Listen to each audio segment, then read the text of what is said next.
میرے عزیزوں، آج میں تنبیہاً کچھ باتیں عرض کرنا چاہوں گا۔ شیطان ہم کہتے ہیں تقریباً دنیا کے اکثر مذہب میں، اکثر دین جو ہے سب کے ہاں شیطان کا ایک تصور ہے۔ ڈیول کہتے ہیں یا سیٹن کہتے ہیں، کسی بھی طرح سے کسی نام سے ہر قوم ایک بات مانتی ہے کہ ایک برائی کی طاقت ہے دنیا میں جو برائی کرواتی ہے۔ ہمارے اسلامی عقیدے کے اعتبار سے شیطان اس کی ایک اپنی ذات ہے، اللہ نے اسے بھی بنایا ہے اور اسے قوت دی ہے، طاقت دی ہے، وہ انسانوں کے ساتھ جو کچھ کرنا چاہے کرے، صرف آزمائش کے لیے اللہ تعالیٰ نے اسے طاقت دی ہے۔ کبھی یہ مت سمجھنا کہ شیطان کے پاس بہت طاقت ہے تو میں اس کی پوجا میں لگ جاؤں۔ یہی دھوکہ کچھ ایسے لوگوں کو ہوا جو آج دنیا میں عبدۃ الشیاطین سے مشہور ہیں، ڈیول ورشپرز، یعنی وہ شیطان کی پوجا کرنے والے لوگ۔ آج جو یہ الومیناتی، فری میسنز، یہ جو تنظیموں کے نام بار بار آپ سنتے ہیں، یہودیوں کی چال، بعض یہودی وہ خود بھی الومیناتی کو نہیں تسلیم کرتے۔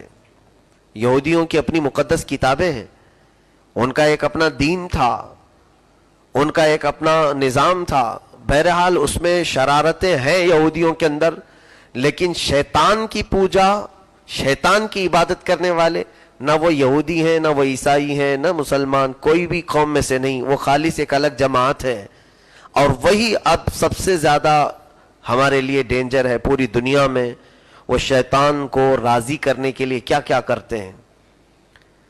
بوہیمیا ایک، یہ بھی تنظیم کا نام ہے، اس میں سال میں ایک مرتبہ یہ بلی چڑھاتے ہیں کسی اچھے آدمی کی، اور شیطان کو اس کا خون پیش کرتے ہیں، اور ہر وہ غلاظت کرتے ہیں۔ سال میں ایک مرتبہ مجھے خبر ملی تھی، سان فرانسسکو امریکہ کا ایک شہر ہے جہاں پر سالانہ جولائی کے اخیر میں یا کبھی یہ لوگ جمع ہوتے ہیں، اور وہاں پر شیطان کو راضی کرنے کے لیے اس میں بڑے بڑے سٹار لوگ ہوتے ہیں دنیاوی اعتبار سے، بڑے پیسے والے لوگ، اور اس میں ہر غلاظت کر جاتے ہیں، چاہے وہ زنا کے اعتبار سے سگے رشتوں میں کیوں نہ ہو، اپنی بچیوں کے ساتھ کیوں نہ ہو، اور بھی غلاظتیں وہاں پر جو کرنا ہے وہ سب کرتے ہیں۔ جس چیز کو دنیا کے معاشرے میں برا سمجھا جاتا ہے ان کے ہاں وہ ساری حدیں پھلان کر کے کام کرنا ہوتا ہے۔ جس کو دنیا عیب سمجھ رہی وہ پورا کر کے دکھاؤ۔ یہ سب کرنے کے بعد سنا ہے کہ شیطان ان کے سامنے ظاہر ہوتا ہے اور ان کو اپنی خوشی کا اظہار کرتا ہے کہ میں تم سب سے خوش ہوں۔ یہ شیطانی قوت حاصل کرنے کے لیے وہ ہر برائی کر جاتے ہیں۔ میرے عزیزوں، آج دنیا میں کون سی ایسی قوم ہے جو زنا کو رواج دینا چاہتی ہو، جو لوگوں کو تباہ و برباد کرنا چاہتی ہو؟ کوئی ایسی قوم نہیں، صرف وہ ڈیول ورشپرز ہیں جو شیطان کے پجاری ہیں۔ پوری دنیا میں انہوں نے ایسی تمام چیزیں پہنچائی ہیں۔ ہماری قوم ہی نہیں اس سے جوجھ رہی ہے، عیسائی قوم کے بھی نوجوان بچے، دوسری قوموں کے بھی نوجوان بچے اس تمام بلاؤں میں مبتلا ہو چکے ہیں، ان مصیبتوں میں گرفتار ہو چکے ہیں۔ بیماریاں یہ الگ چھوڑتے ہیں اور جادو کے طریقوں سے الگ ہمیں ورغلاتے ہیں۔ عورتوں کو، بچیوں کو ننگا رہنے پر انعام سے نوازتے ہیں۔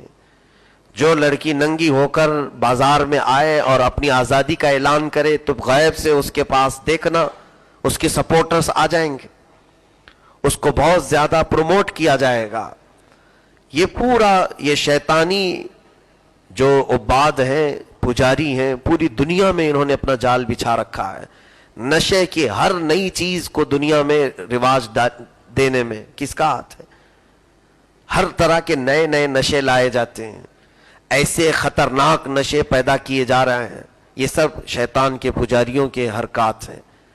میں کہنا چاہتا ہوں میرے عزیزوں، ہمارے ہاں تصور کیا ہے؟ جب شیطان کہتے ہیں تو لوگ یہ سمجھتے ہیں شیطان جب آئے گا تو دیکھیں گے۔ تو کیسا ہے پھر شیطان؟ کب دیکھو گے اس کو؟ تمہارے ذہن میں ایک تصویر بنی ہوگی، بڑے سینگ ہوں گے اس کے، بڑے بڑے بال ہوں گے، لمبے دانت ہوں گے، شیطان کا تصور آتے ہی تمہارے دماغ میں ایک الگ سی چھبی آتی ہے, ایک تصویر آتی ہے. شیطان ایسا تھوڑی نا تمہارے پاس آئے گا. شیطان, قرآن کہتا ہے الذی یوسوس فی صدور الناس من الجنۃ والناس, جو تمہارے سینوں میں وسوسہ ڈالتا ہے وہ جنات میں سے بھی ہوتا ہے اور انسانوں میں سے بھی آتا ہے. شیطان دوست کی شکل میں آئے گا تمہارے, انسان کی شکل میں, کبھی بزرگ کی شکل میں, کبھی بوڑھے کی شکل میں, کبھی بچے کی شکل میں, اور کبھی عورت کی شکل میں. ہر خوبصورت دکھنے والی عورت یہ مت سمجھ لینا کہ وہ میری محبوبہ ہے, شیطان اس لباس میں ہوتا ہے. اور اسی طرح سے وہ بچیاں جو کسی نوجوان پر فریفتہ ہو جاتی ہیں, ان کے متعلق بھی فرمایا گیا کہ شیطان بہت حسین و جمیل لڑکے کی شکل میں آئے گا. تو عورتوں کو ورغلانے کے لیے کچھ بچیاں فدا ہو گئیں اس کا ظاہر دیکھ کر کے, جبکہ وہ ابلیس لعین ہوتا ہے, شیطان مردود ہوتا ہے.